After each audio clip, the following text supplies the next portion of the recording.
One of the great things about being chancellor at the University of Michigan-Dearborn is having the opportunity of participating in some of the great civic organizations that exist in Metro Detroit. It's great to be able to be involved with other leaders and other people who are really committed to the well-being of our region, who are really taking concrete, substantive steps to improve the region. But there's another reason why I find these involvements interesting. They give me an opportunity of seeing some of the ways in which the efforts taking place on the UM-Dearborn campus are actually having an effect on other people and other organizations. So I'd like to mention a couple of areas where I've seen those effects in the past couple of weeks. One of those areas of metropolitan impact falls in the area of talent and the level of, or the percentage of college-educated young adults that we have in the region. A recent study by CEOs for Cities offered an estimate of what the economic impact is of increasing the percentage of college-educated adults in a region. And their estimate would allow us to guess that if we could increase the percentage of college-educated adults in the Southeast Michigan region, we would add $3.4 billion of income to the region. So improving the talent level is really an important piece of economic development.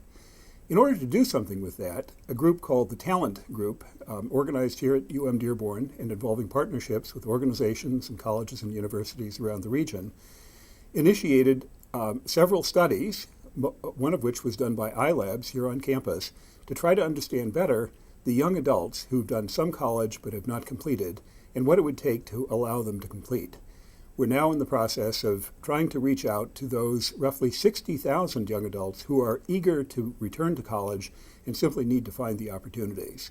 And so the talent team, again, with great input from people at UM-Dearborn, the talent team is putting together a proposal to generate the funding necessary to create collaborations between community colleges and universities to bring fully 20,000 of those young adults to completion. A second major area where it's possible to observe some of the impact that UM-Dearborn is having in its metropolitan vision is in the area of race and discrimination. And here, one of our most important community partners is New Detroit. We've had a strong partnership with New Detroit for the past 5 years at least, when in collaboration with New Detroit, we established the Conversation on Race for a New Generation. This has become a very important program here on the campus. The most recent development here is a youth forum that New Detroit is organizing, in which we have agreed to host on the campus early in November. Almost 300 high school students, racially diverse, young people who are interested in discussing and learning and coming together to consider the legacy of race and the facts about discrimination in our region. Those young people will be spending the day on the campus and having a really deeply educational opportunity to discuss the realities of race and discrimination in our region and in our country. We think this is a great example of how the people, the research, the teaching activities, and the facilities of our campus can make a positive contribution to some of these important metropolitan issues. A very important part of our goal of achieving metropolitan impact is in the area of economic development. Many of us on the campus are very interested to contribute to the economic advancement of the region, and this means encouraging job growth, encouraging business growth, and encouraging new opportunities for all the citizens of Southeast Michigan. I was therefore very pleased to be invited to join a working group organized by the Metropolitan Affairs Coalition and the Detroit Regional Chamber, a group of leaders who are attempting to put together a more fact-based and more positive representation of the business environment in Southeast Michigan.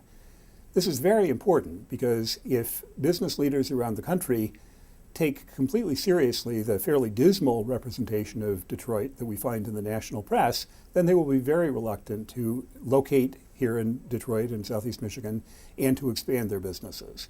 And so we need to have a more fact-based and more balanced representation of the business environment. As I was participating in these conversations, I was very pleased to see that an important data element which is in use here comes from the College of Business.